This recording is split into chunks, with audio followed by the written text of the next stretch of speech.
रामू नाम का एक आदमी अपनी पत्नी रजिया के साथ एक गांव में रहता था।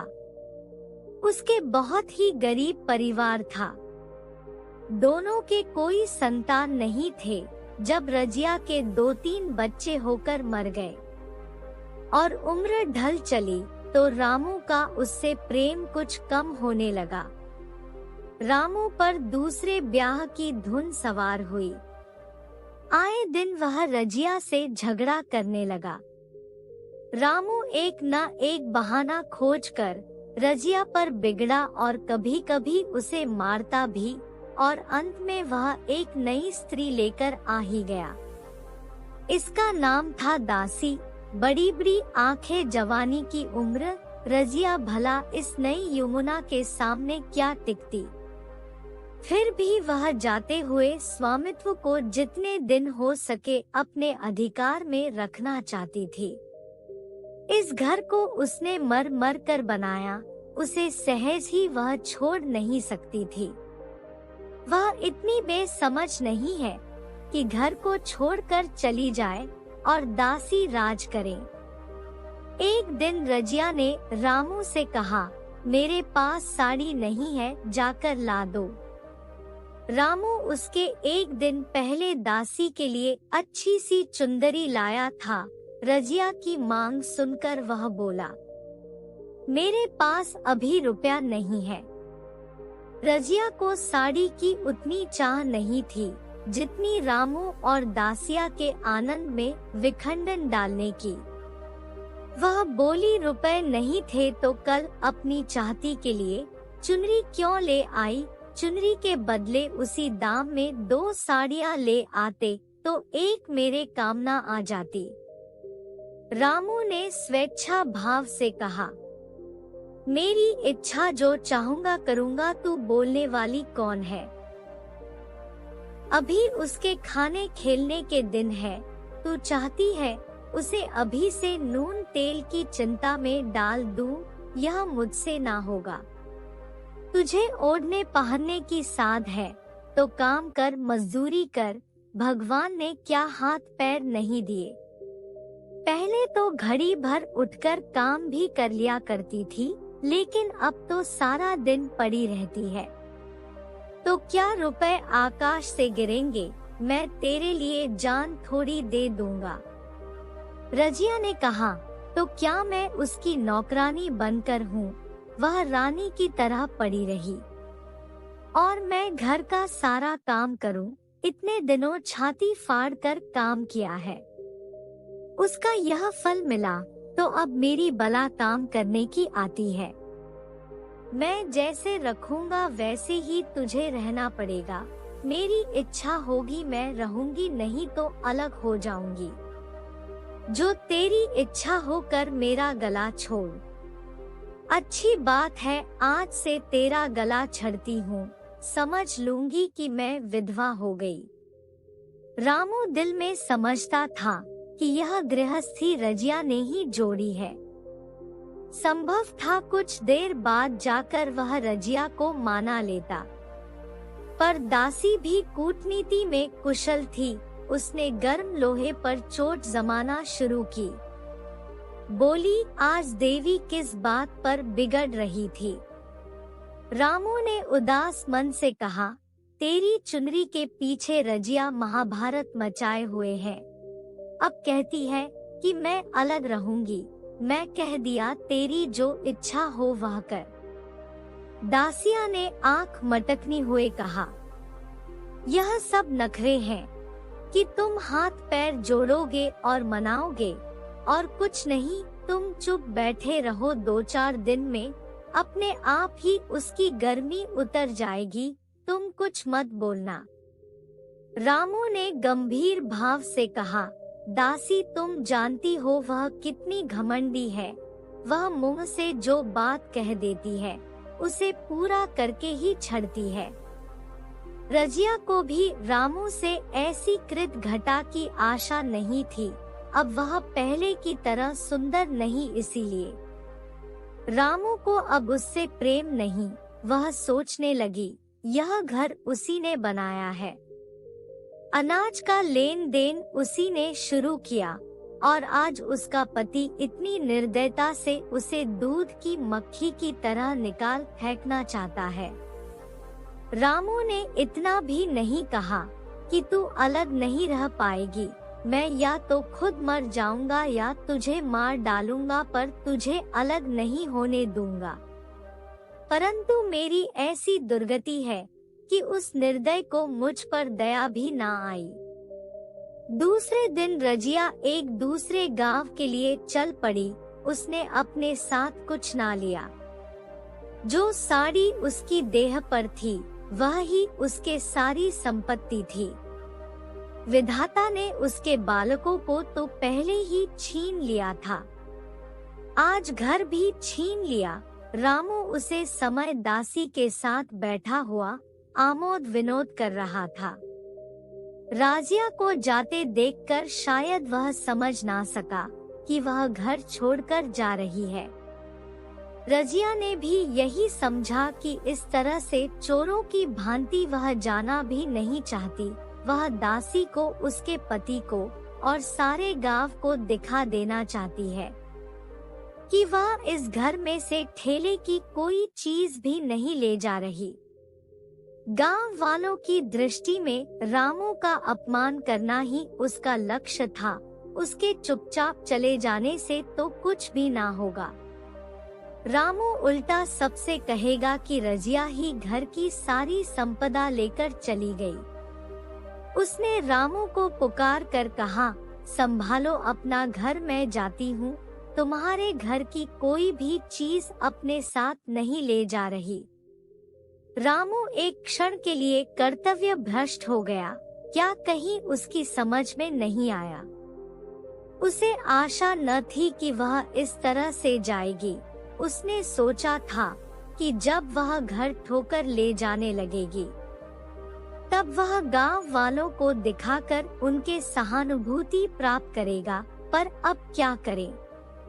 तभी दासिया बोली, जाकर गांव में डिंडोरा पिट आओ, यहाँ किसी का डर नहीं है।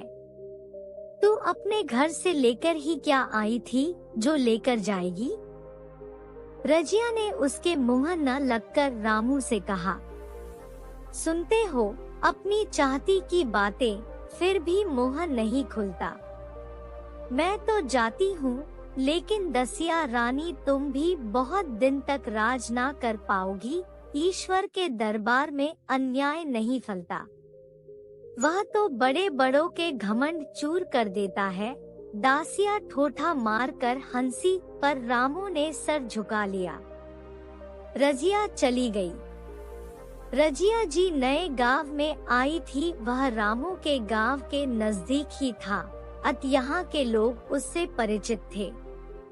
वह कैसे कुशल गृहिणी है, कैसी मेहनती है, कैसी बात की सच्ची है, यहाँ किसी से छिपा न था। रजिया को मजदूरी का काम मिलने में कोई भी बाधा नहीं हुई। 3 साल कैसे कट गई रजिया को पता ही ना चला। कैसे उसने एक नई गृहस्थी बनाई, कैसे खेती शुरू की, इसका बयां करने बैठे तो कहानी खत्म ना होगी। संजय के जितने मंत्र थे वे सब रजिया खूब जानती थी। गांव वाले उसका परिश्रम देखकर दांतों तले उंगली दबाते थे। वह रामू को दिखा देना चाहती थी कि मैं तुम लोगों से अलग होकर भी आराम से रह सकती हूँ। अब वह पराधीन स्त्री नहीं थी, अपने कमाई की खाती थी। रजिया के पास बैलों की एक अच्छी जोड़ी थी। रजिया उन्हें केवल खल और भूसी ही नहीं देखकर 2 रोटियां भी खिलाती थी, फिर घंटे उन्हें सहलाती, कभी कभी उनके कंधों पर सर रखकर रोती और कहती, तुम ही मेरे बेटे हो, तुम ही पति हो। दोनों बैल शायद रजिया की भाषा और भाव समझते थे। एक दिन रजिया घर लौटी तो एक आदमी ने उसे जाकर कहा, तुमने सुना है रामू तो बहुत बीमार है। रजिया ने उदासीनता से कहा, जोड़ी है क्या? जोड़ी नहीं, कोई और रोग है। बाहर खाट पर पड़ा है। मैंने पूछा कैसा की है रामू, तो रोने लगा। बुरा हाल है उसका। घर में एक भी पैसा नहीं है जो वह अपनी दवा दारू कर सके। दासिया के एक लड़का है, वह तो पहले भी काम धंधा ना करती थी और अब तो लड़के वाली है, तो काम कैसे करेगी?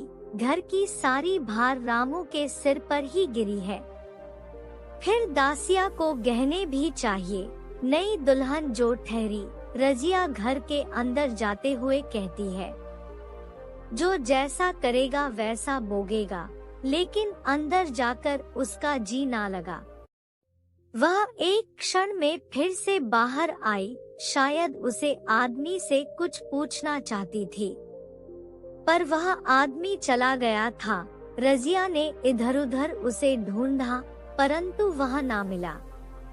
रजिया घर की चौखट पर ही खड़ी हो गई। उसे वे शब्द आए जो 3 साल पहले उसने रामू के घर से निकलते हुए उससे कहे थे। उस वक्त जलन में उसने वह शाप दिया था, वह जलन अब नहीं थी। समय ने उसे बहुत कुछ शांत कर दिया था। रामू और दासी की हीन अवस्था पर अब उसे ईर्ष्या नहीं होती थी, बल्कि दया आती थी।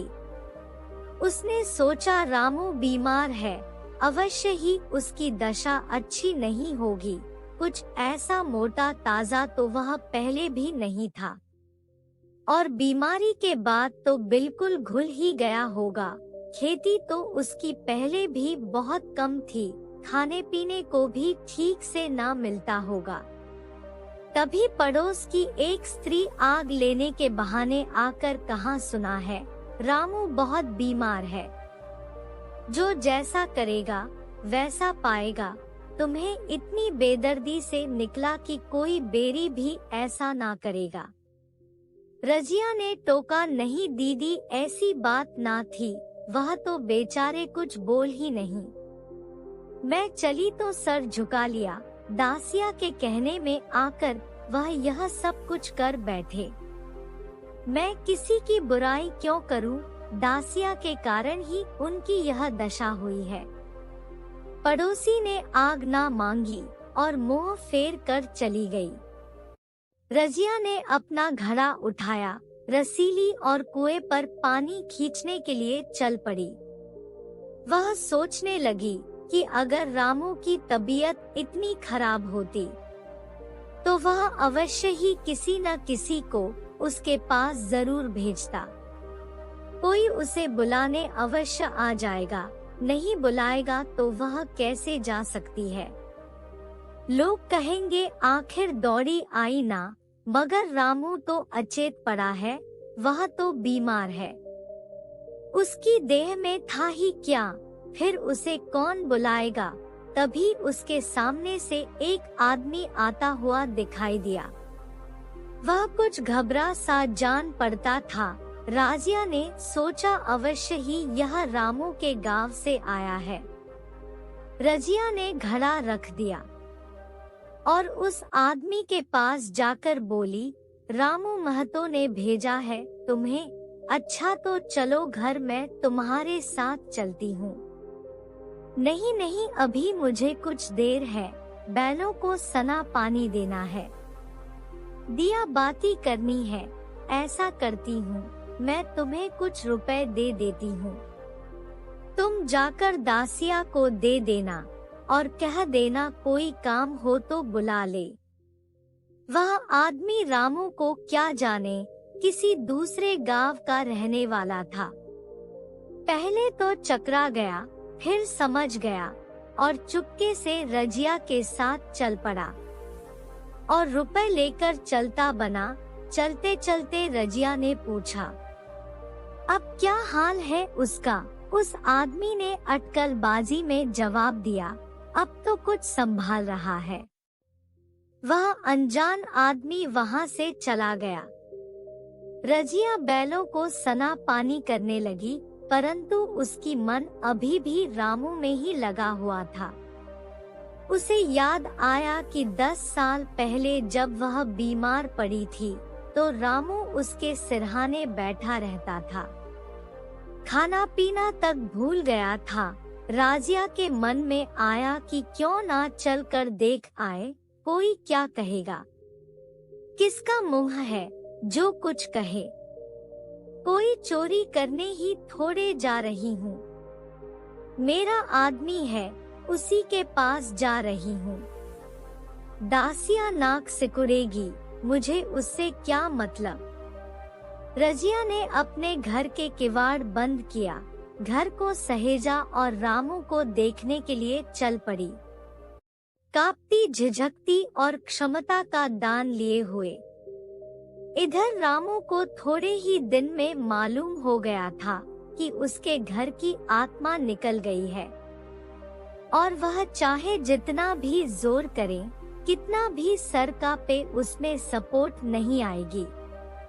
दासी सुंदर थी, शौकीन थी और फुहार थी। खेती की उपज कम होने लगी और जो होती भी थी वह ऊंट पटांग खर्चों में खर्च हो जाती थी। रामू को कई बार उधार लेना पड़ा।